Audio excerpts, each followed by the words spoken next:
if I was going to be perfect, I'd be on TV. Yeah, that's where the perfect, we don't have the faces for that. That's where the perfect guys are. They're on TV. You know that they can't mess up there. The TV guys, they're always perfect. If we just had the opportunity to talk to a TV guy like maybe Joe Dubin of Channel 4, that'd be awesome right about now. Joe, are you? Hey, gorgeous. How are you doing, sir? I'm doing good, man. You? I'm doing really well. I'm doing really, really well. I'm tickled to death that we get a chance to talk to you and football weather tonight and some great football matchups tonight. Yeah, there was. You know, in round 3, I was talking to I think Blackman coach David Watson earlier this week, and he said, round 3, every team's elite, every team's good. You just don't get lucky and fall into round 3, and a few things go your way here and there. You have good football teams, and so tonight we had some good football teams and some great games across the area.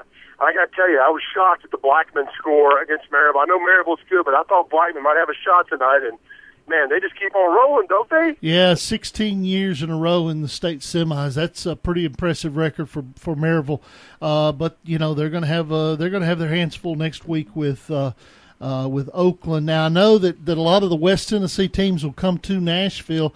Do you guys ever venture out into East Tennessee for finals games or semifinals? No, we have affiliates in those markets, yeah, and they'll send us the video. We'll do the same for them. We'll send them highlights of games if their teams come to our area, so we'll do that. Just cut that on travel because it's a quick turnaround on Friday night, so we get taken care of that way. Wow! You see, that's TV money. You just can't hide TV money. Dennis Weaver, you can't, brother. Dennis Weaver, Josh Peterson, talking to Joe Dubin with Channel 4 Sports on the Cook Neon Hotline. Joe, Oakland over Smyrna tonight, and a tough one for Smyrna. I thought they may have got them the second time around. Wasn't able to happen. Is that about how you saw that game shaking out? I did see the game shaking out because I talked to Coach Creasy on Wednesday when I was down the Borough. He was scared to death. He's like, you know what? It's great. You can beat a team first time. Try to do it again. When they've got some momentum going in that game, it's going to be tough. So the fact that game went to overtime, not surprised at all. Not the way these two teams matched up. And it's a shame, that somebody had to lose that ball game tonight. It happened to be Smyrna, but I was not shocked at the outcome of the game. We're talking to Joe Dubin of the Channel 4 WSMV sports guy, and I loved on you a whole lot last week about you guys being so strong especially with prep football. But and we get a chance to talk more about prep football. Nashville Christian wins tonight. They're going to take on a tough Peabody team next week. Have you had a chance to see much of Nashville Christian? I have. They got big Daniel Patulli over there going to Tennessee, that big recruit. It's another great team that Jeff Brothers has got, but he'll be the first one to tell you, is like, you know what, we got great teams over here, but at some point we got to turn the corner and get to the state championship, and it'd be another battle next week for that football team.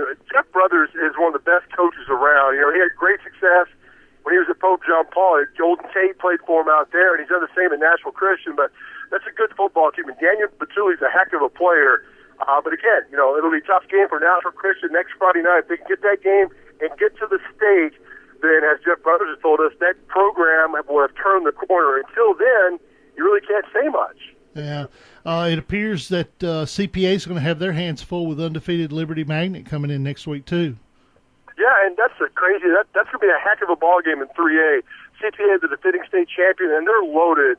They're loaded from top to bottom, and so is Liberty Magnet. I mean, he'll get to this point, like I said, being 13-0.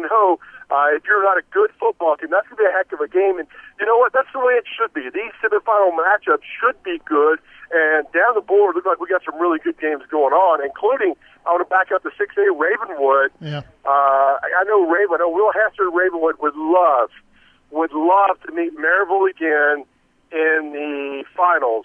After what happened last year, you and I were both up there. That was a heck of a game in 6A. He would love to get some redemption off that game, but first they got to win next week till they get there. So great games, and all up and down, 1 through 6A in the semifinals. Yeah, and Independence is hosting Centennial, a battle of Williamson County. Independence beat Centennial in the regular season. I think it was 49-6 or something like that. But then again, you look at what's going on. Brian Rector, the head coach of Centennial, won a state title with the Ravenwood in 2005, but Scott Blade won one in Hillsborough in 2008.